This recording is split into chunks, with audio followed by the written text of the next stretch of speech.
All right, guys, what's going on? Well, we made it to Friday, so I'm gonna go over the Kiely Rodni case and the Summer Wells case right now. So we'll start with Kiely Rodni. I've been hearing a lot of people say that the police should have done a better job in locating her car, which that's true. So I've come up with an idea, and what police typically do, a lot of times they'll do training with their SWAT teams in buildings and stuff like that and different SWAT scenarios. So I think they could do that with maybe missing people and cars and stuff like that in lakes and reservoirs and ponds. So here's what I'm thinking they should do. And I don't know if a lot of departments do this or not, but they could go get a junk car at a crusher, and for training and exercise purposes, they could take that junk car and put it in a lake somewhere, reservoir, pond, whatever.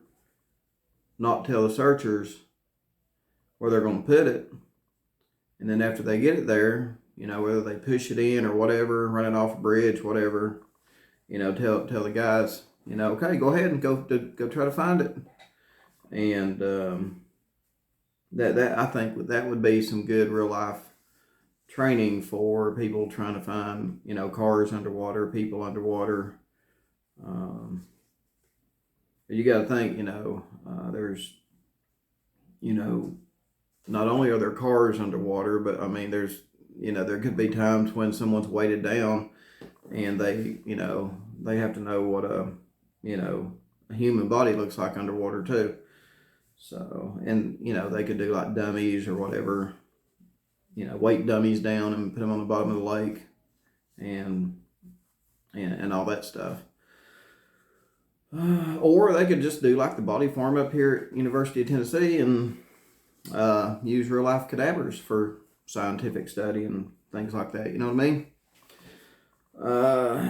So I think when it comes to tax dollars, they could do stuff like that along with SWAT training. Because they go out periodically. The SWAT team does and train in these buildings and stuff for certain situations. And I feel like search and rescue could do that too. I mean, it's as easy as going and getting a junk car at a crusher and, like I said, throw it in the lake and let the guy, not tell them where it's going to be, but, say, hey, it's in here. Go find it. Let's see how they do. And if they don't do too well, then say, then you can say shoulda, coulda, woulda. And they can hone their skills in, and that they're getting that training, that constant training, once or twice a year they could do it. So I think that would help. I think it would have helped in this case. I really do. Instead of, they wouldn't be, doing a press conference licking their wounds because they never thought that they probably never thought that they'd ever have this scenario. But, I'd rather have training for a once in a lifetime scenario than none at all. So that being said, I've got a question here from a subscriber. It says, Don, if Kiely's car drove forward into the reservoir and AWP states the majority of cars flipped due to weight of the engine, why did Kiely's car get pulled out by the rear end? Why wasn't her car facing towards the shore if it indeed flipped? Then turned over onto its tires, I assume sideways, not to change which way the car was facing. Okay, so the car's flipped, so, I'll just use a cell phone for instance, so the car's flipped, this will be the roof, so the car's kind of like this. So they probably went ahead and flipped it over onto its wheels, and at that point, if it is kind of still cockeyed, they'll take the cables off the tires over here, and they'll probably hook one cable to the just one of the axles. That way, when the tow truck pulls it, it'll straighten it out if you just use one. And then the scuba diver can go back down there and hook up the other cable to here, to the other axle. And then once that car is facing straight to the tow truck, that thing will come straight right up the bank. You see what I'm saying there? So I hope that answers your question. No, the car probably, and let's see here.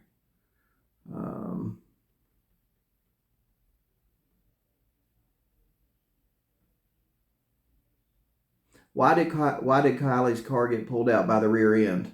Well, there again, once they flipped the car back over, the rear end was facing.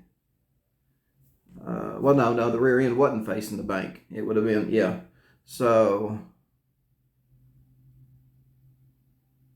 well, just knowing how I've had many cars towed before, and there's more stuff, more secure stuff to hook on the back of a car than there are the front of the car. A lot of times the front, there's just stuff on the front that just gets ripped right off. It's not on there secure. In the back, like my CRV, you've actually got a hook underneath the back bumper where you can hook a cable to, and that hook is actually welded to the frame of the CRV. And you could actually hook a cable to that and straighten, as you pull it, straighten the car up. You could drag it and straighten it. So they probably did just hook a cable, just one cable, to the rear axle and just physically pulled that CRV back around to where the rear end is facing the bank, just so that they could get a better,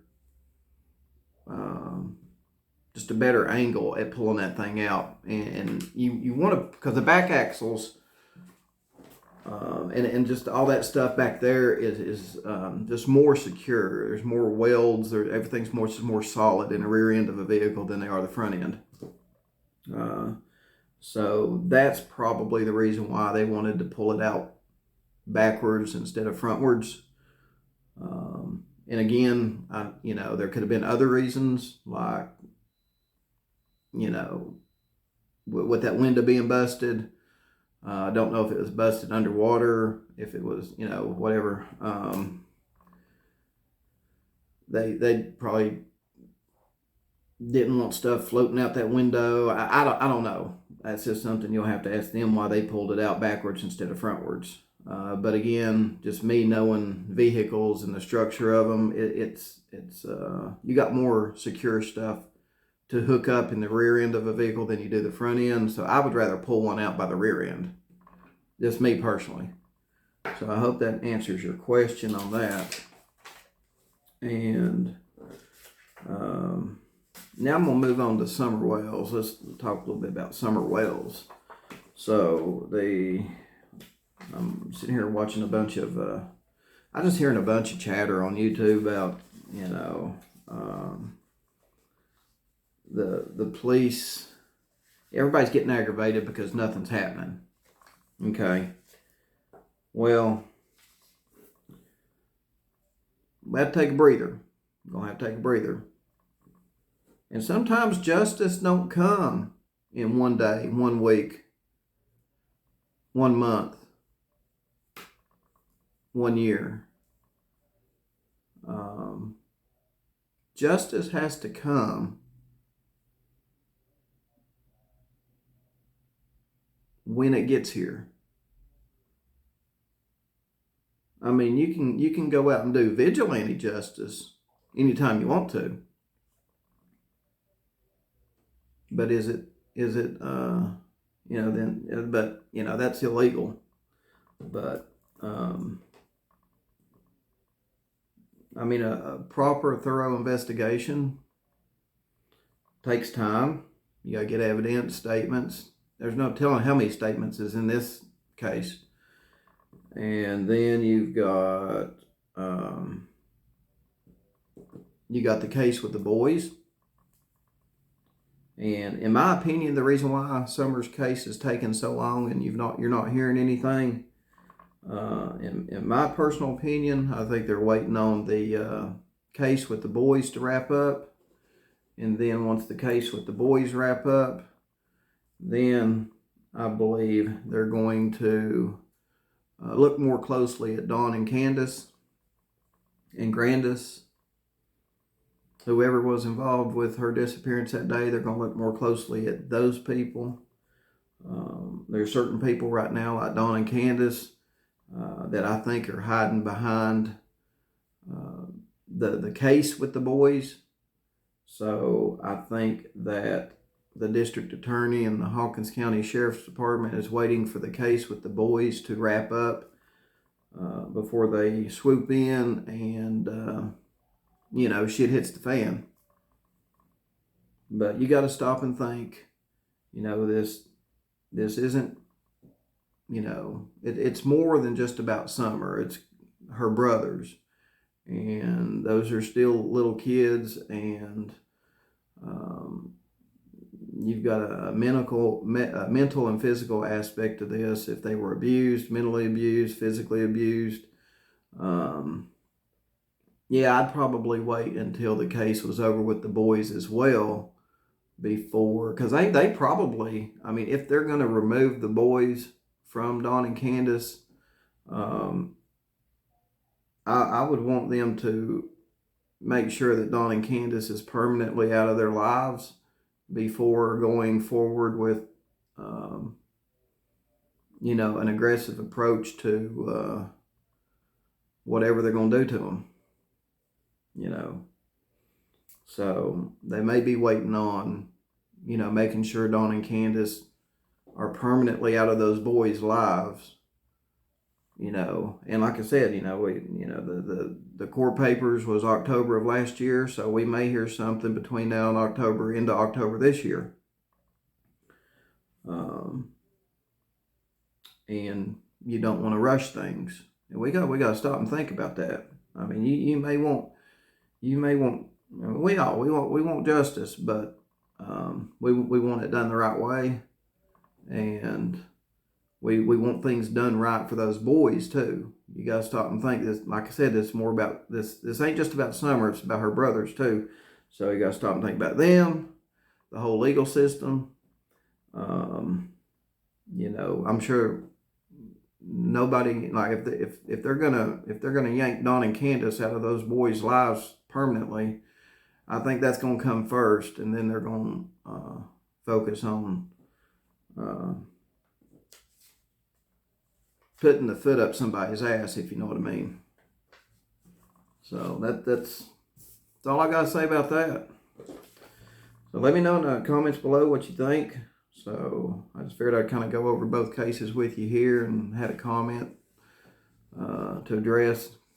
Sub had a question there, so I figured I'd answer that. Let me know what you think. If anybody out there has experience in pulling cars, would you rather hook one up by the rear end and pull it out that way, or by the front end?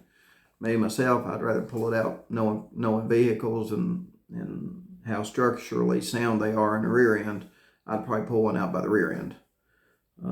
And in Summer's case, do you think law enforcement's being quiet just because they pretty much have this in the bag, and they know what's going to happen to Dawn and Candace and whoever else? They're just waiting on the case with the boys to wrap up, like I said, before they start putting foots up people's asses. So let me know what you think, and see you on the next video.